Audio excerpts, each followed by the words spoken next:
Alright children, welcome back to AP Macroeconomics with me, Mr. Fritz. Today we're going to talk about aggregate demand.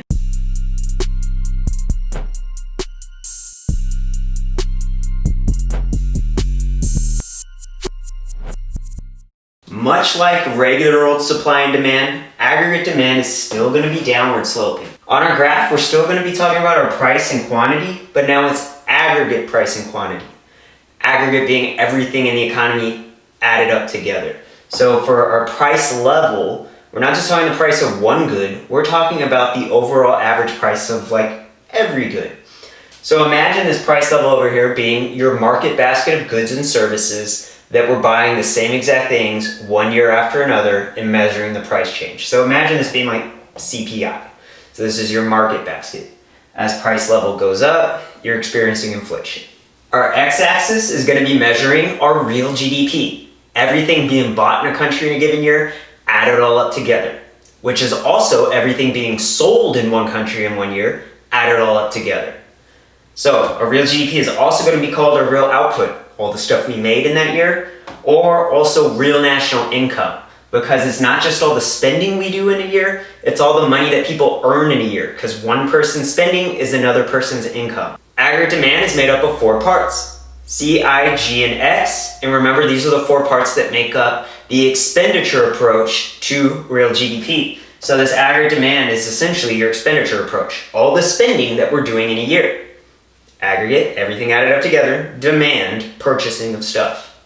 So remember, it's consumer spending, investment spending, government spending, and net exports.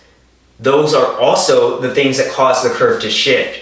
So if any of these things increases, this aggregate demand curve is going to shift to the right and increase. If any of those things decrease, the aggregate demand curve is going to shift to the left and decrease. We're going to talk about the things that cause this curve to shift right now. First thing that causes aggregate demand to shift is going to be your consumer spending. Consumer spending is going to be any time we buy goods or services, individual people. Things that are going to affect consumer spending are going to be income. People's income is going to affect consumer spending. If people make more money and more money is going home, well then aggregate demand will increase and shift to the right. It could look something like this. Aggregate demand shifts to the right. And now, overall, we're purchasing more goods and services. Another thing that can affect consumer spending in an economy could be taxes. If taxes increase, then people are going to have less money to spend, and that will cause aggregate demand to shift to the left. And now we're going to be spending less money because the government's taking more of it. And we literally have less money available to spend. Or if you were to cut taxes, then people would have more money to spend and aggregate demand would increase. Another thing that can change consumer spending in an economy will be household indebtedness, the amount of debt that households have, so consumer debt. If household indebtedness is increasing and consumers owe more money to banks and lenders, then they're actually going to have less money available to spend. If they're paying off old loans and credit card debt, then they're not actually spending new money in the economy, and aggregate demand is going to shift to the left. Conversely, if household indebtedness were to decrease and now people owe less money to lenders, then they'll have more money available to spend in the economy, and aggregate demand will shift to the right and increase. Another thing that can cause aggregate demand to increase or decrease is going to be a change in investment spending. Remember this I, CIGX, the I is investment spending. This is spending done by businesses in order to increase their capital stock so they can make more stuff in the future.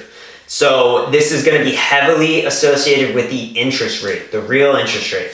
The real interest rate is the price of borrowing money in the long run.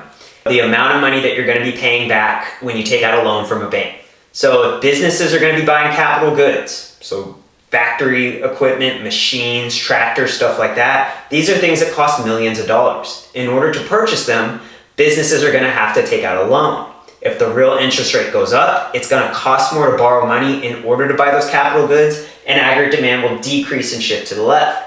If the real interest rate decreases, well then now it's going to be cheaper for businesses to borrow money, and they're going to invest in capital goods, and they'll buy factory equipment and machines and tractors, and aggregate demand will shift to the right. Another thing that can change investment spending is going to be new technology. If there's a new invention that makes it easier to produce goods and services, then businesses are going to actually have to go purchase that new technology so they can get it into place and make more stuff in the future. So new technology is going to lead to an increase in aggregate demand. Things that cause government spending to change. So government spending is also going to be something that changes aggregate demand. It's pretty simple. If government spending increases, if the government spends money on goods and services, then aggregate demand is going to increase, shift to the right, and you'll have an increase in the spending in the economy.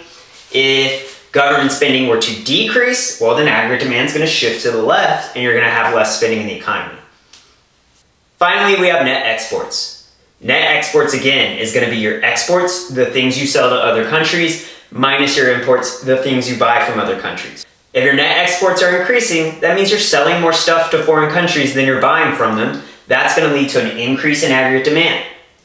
If our net exports are decreasing, that means that we're buying more stuff from other countries than we're selling to them. We are in a trade deficit and aggregate demand will be shifting to the left. Those are the 4 things that can shift aggregate demand. Remember, CIGX, your consumer spending, investment spending, government spending, and net exports. Or also you can think of it as your expenditure approach to GDP. In the next video, we're going to talk about the aggregate supply curve, and then we're going to start putting these things together. Goodbye, children.